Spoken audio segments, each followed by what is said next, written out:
자, 여러분 안녕하세요. 금일 한자 111번째 시간입니다. 오늘 함께 살펴볼 글자는 바로 이 글자입니다. 네, 무언가 이 적다가 획을 긋다가 만 느낌이 좀 들죠? 이 글자는 좀 재미로 보셔도 되는데 그 안에 또 숨겨져 있는 어떤 의미가 있습니다. 그 의미를 한번 알아보도록 그렇게 하겠습니다. 자, 이 글자는 일단 급수 한자로는 아주 중요한 한자는 아닙니다. 왜냐하면 급수에 없기 때문이죠. 이 글자는 문빗장산이라는 다소 생소한 하지만 이 뜻을 보면 바로 이 형태가 이해되는 그런 한자입니다. 사실 이 한자는 그렇게 오래된 한자가 아닙니다. 기껏해야 한 청나라 말기 정도에 나온 것이니까 중국에서만 거의 쓰이고요. 물론 일본이나 타이완에서도 쓰이고 있습니다만 어쨌든 나이가 오래되지는 않은 아주 젊은 한자 중에 하나입니다.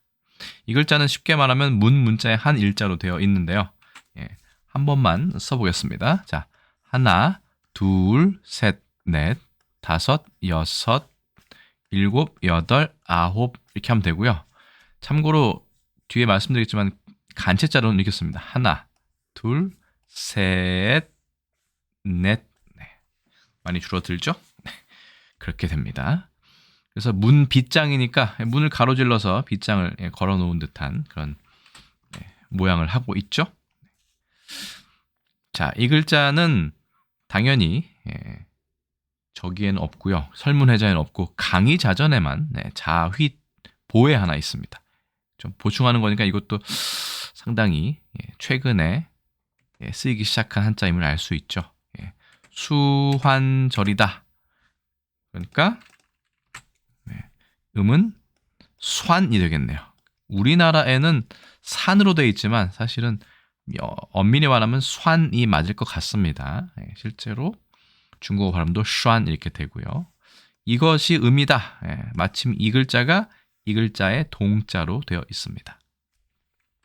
그래서 문을 가로로 지르는 그런 빗장이다. 이게 관계할 관자도 되지만 빗장 관자도 되지죠. 그러니까 이건 빗장의 뜻이다. 라고 생각하시면 되겠습니다. 그렇게 어렵지는 않고 그냥 모양이 재미있는 한자라고 보시면 될 것 같습니다. 문빗장 산자는 이런 동자를 가지고 있습니다. 보시면 아까 말씀드린 간체자가 있고요. 간화자라고도 합니다. 그리고 동자에는 이런 글자 아까 그렇죠? 강의자전에 나왔던 이 글자도 보입니다. 다 슈안이라고 하고 우리는 산으로 되어 있지만 굳이 엄밀히 말하면 수환이 맞을 것 같긴 합니다. 어쨌든 그렇습니다. 이 글자만 알아보기에는 좀 아쉬운 것 같아서 문자가 들어가는 것 중에 이 글자가 들어간 그렇죠?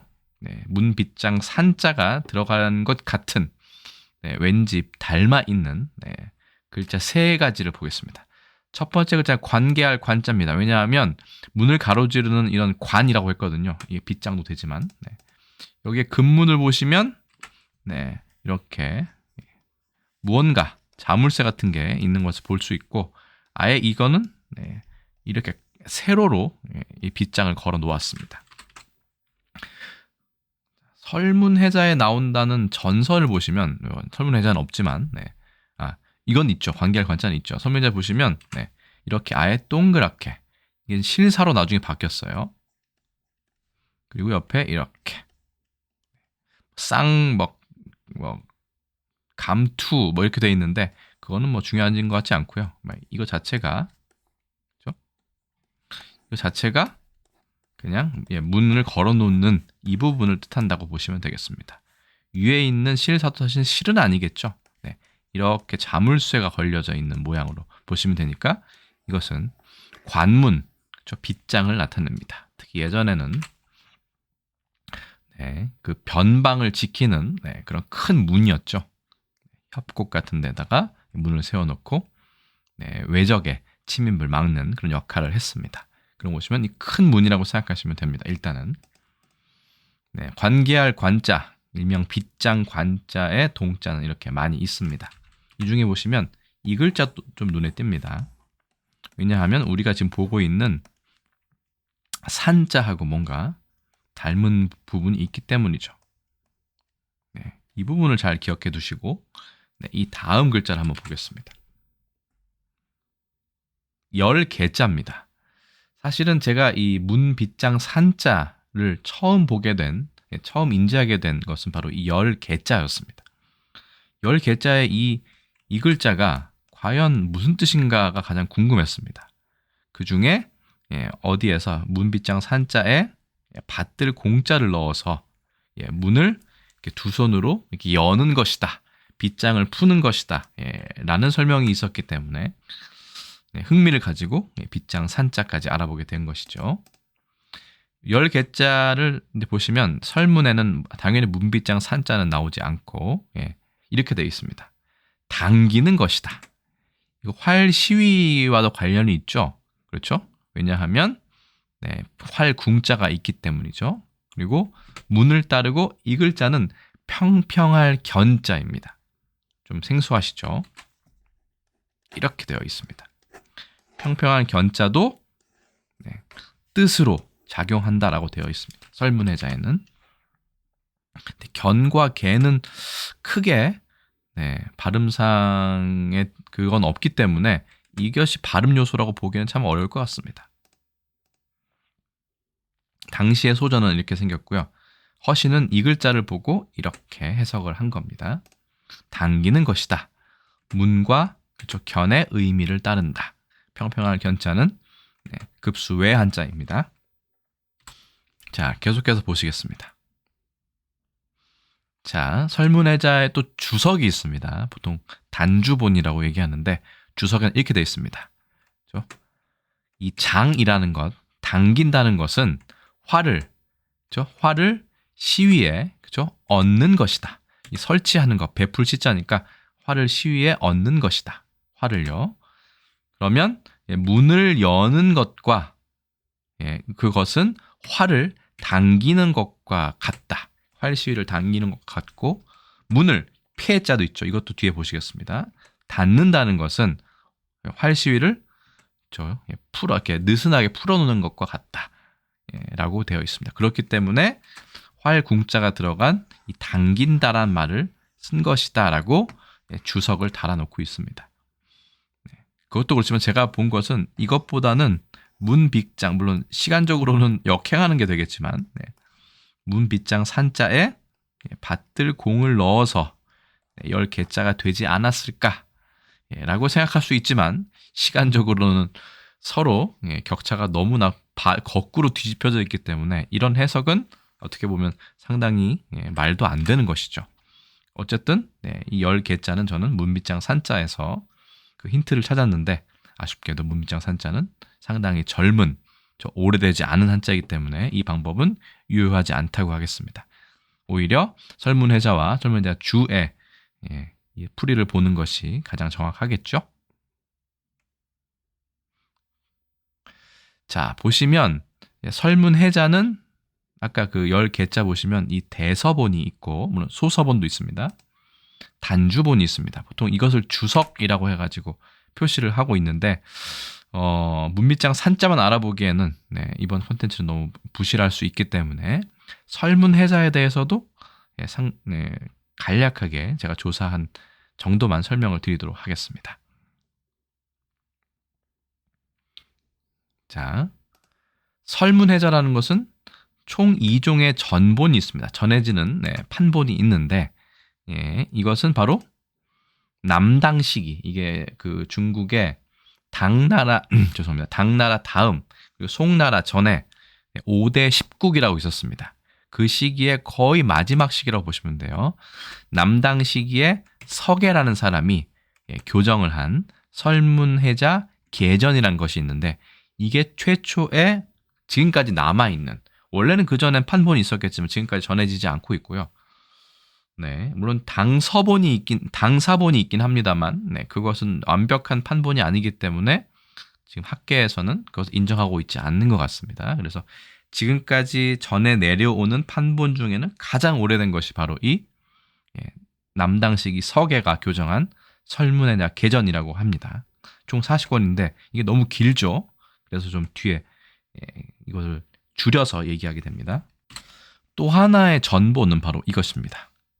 송나라 시기에 석의 형인 서현이 교정한 설문해자라는 것인데 이것을 대서본이라고 얘기합니다. 왜냐하면 형이 지었기 때문에 대서본, 동생이 지은 것은 소서본이라고 하는데 보통 대서본을 판본으로 하는 경우가 많이 있습니다.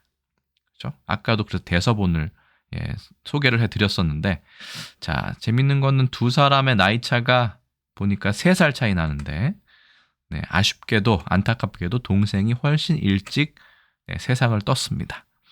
그러니까 같은 형제라도 이 수명은 서로 많이 다른 것을 알 수 있죠. 좀 슬픈 이야기입니다.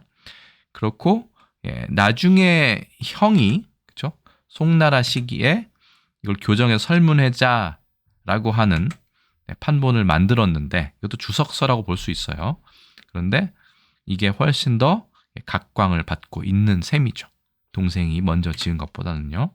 훨씬 더 많은 정리를 했을 겁니다. 그렇겠죠? 둘 다 문자에는 상당히 권위가 있던 사람들이었을 테니까요.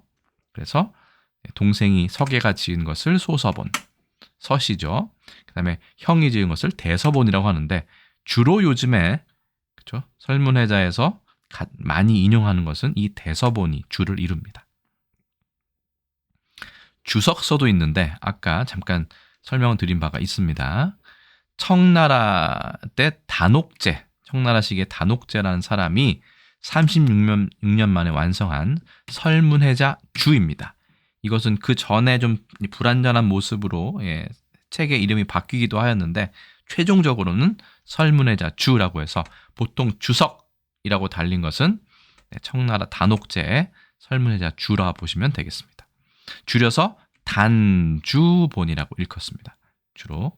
그래서 보통 판본은 대서본을 많이 참고하고 그 주석서 같은 경우는 단주본을 주로 참고하고 있습니다. 기존의 설문해자의 주석을 종합하여 거의 총망라해서 했기 때문에 내용이 방대하고 상세하지만 그만큼 그렇죠. 오류도 많은 편이라서 이 이후로도 사람들이 오류를 바로잡고 계속 연구를 하고 있는 그런 중이라고 보시면 되겠습니다. 서신의 설문해자가 얼마나 대단한 책인지를 새삼 알 수 있게 만드는 그런 사실들입니다. 그래서 제가 말씀드린 것처럼 첫 번째 제가 10개자의 예로 든 것이 대서본이고요. 설문해자 대서본이라고 되어 있죠. 형이 쓴 판본입니다. 그래서 장야, 종문, 종 이게 아까 평평할 견자였죠. 이 글자가. 그래서 문의 뜻도 따르고 이 견이었어요. 견의 뜻도 따른다. 약애절이다.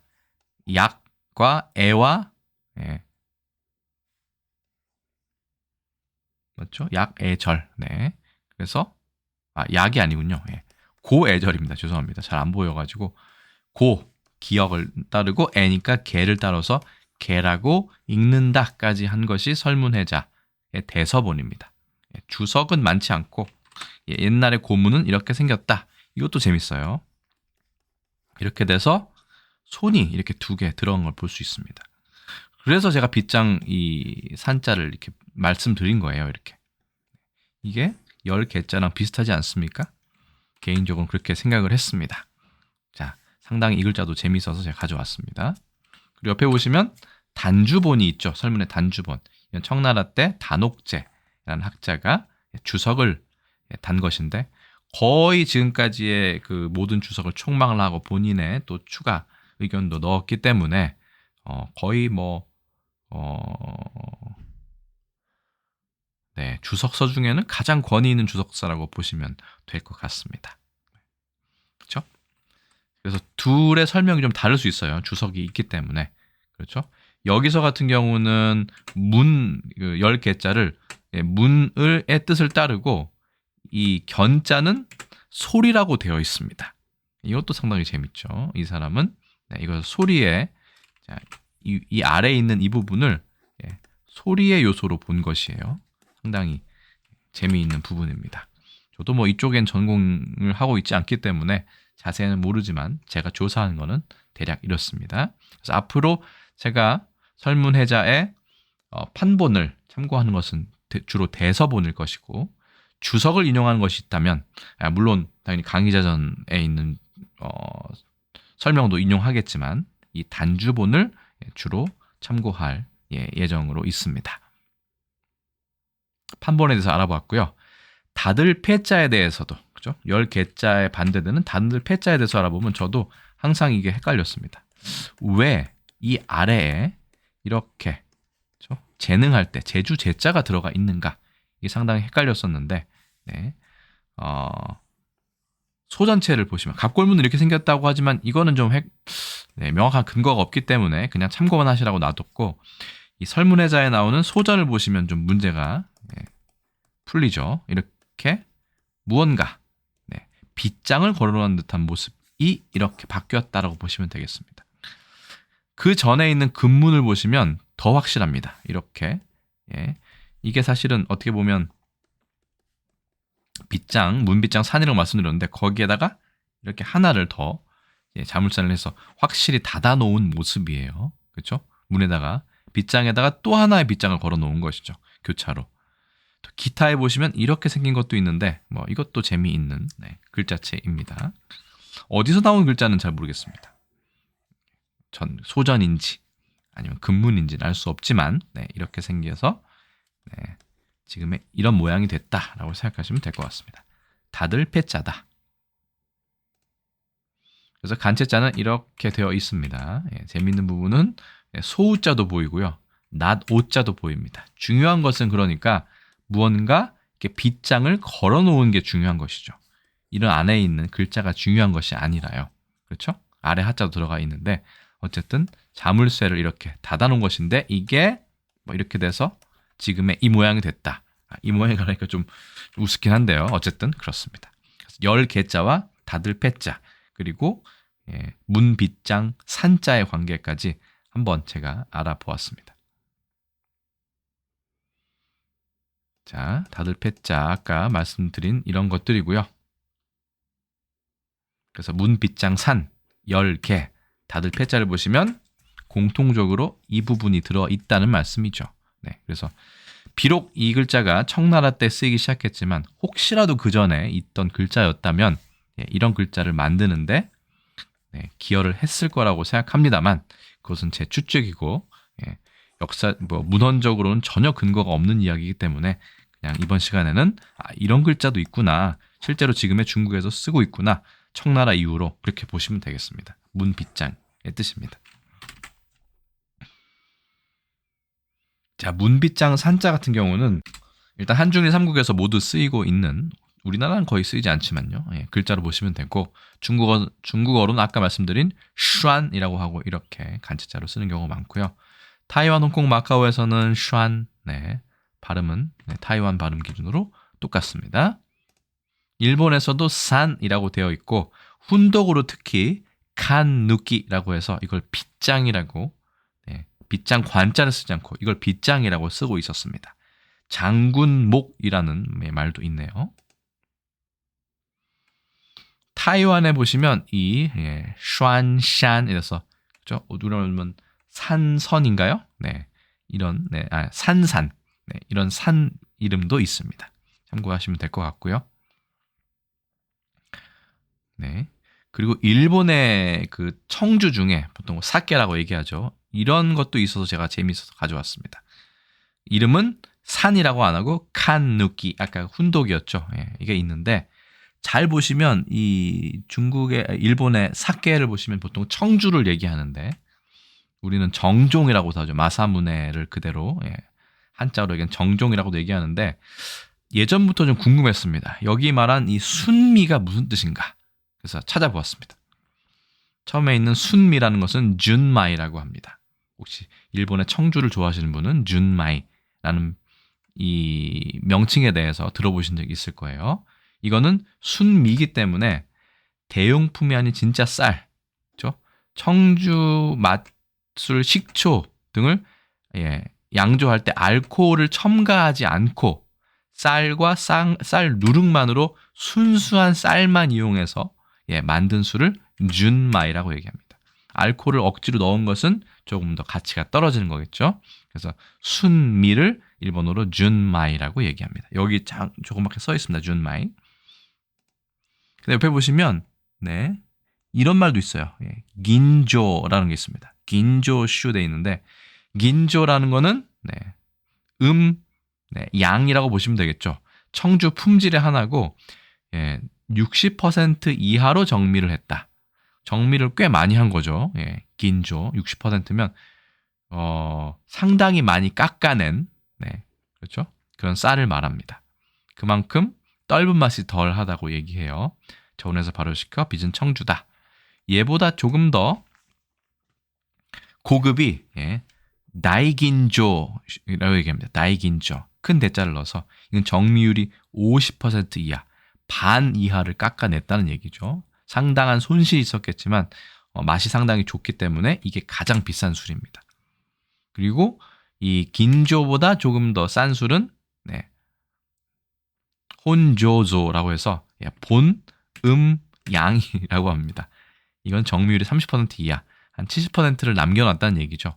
이게 제일 저렴하고 그 다음 중간 것이 이 긴조슈고 그 다음 최고급이 다이긴조라고 해서 일본의 청주를 보통 분류하고 있었습니다. 일단 준마이는 알코올을 섞지 않고 순수한 쌀만으로 만들어진 것. 긴조라는 거는 정미, 도정을 많이 한 것, 쌀을 이용한 것이라고 생각하시면 되겠습니다. 이 정도 하면 추가 설명이 되지 않을까 싶습니다. 나중에 일본 청주를 드실 때 한번 한자를 유심히 살펴보시기 바랍니다. 준마이가 있고 긴조가 있고 아마 다이긴조는 너무 비싸기 때문에 쉽게 보기는 어려우실 수도 있습니다. 그렇죠? 자, 그래서 금일 한자는 문빗장 산자라는 이 좀 특이한 한자를 설명을 드리다가 여러 가지 설문해자 판본에 대해서 설명을 드렸고 그 다음에 일본의 준마이 술의 종류까지 청주까지 한번 알아보는 그런 계기가 됐습니다. 오늘 설명 어떠셨는지 모르겠네요. 그래서 금일 한자 111번째 시간에는 누가 봐도 문의 빗장처럼 보이고 있는 문빗장 산에 대해서 알아보았고 열개자, 다들 패자, 관계할 관자까지 이렇게 두루두루 살펴보았습니다. 일단 오늘 설명 여기까지 드리고 저는 또 다음에 다른 컨텐츠에서 인사드리겠습니다. 여러분 안녕히 계세요.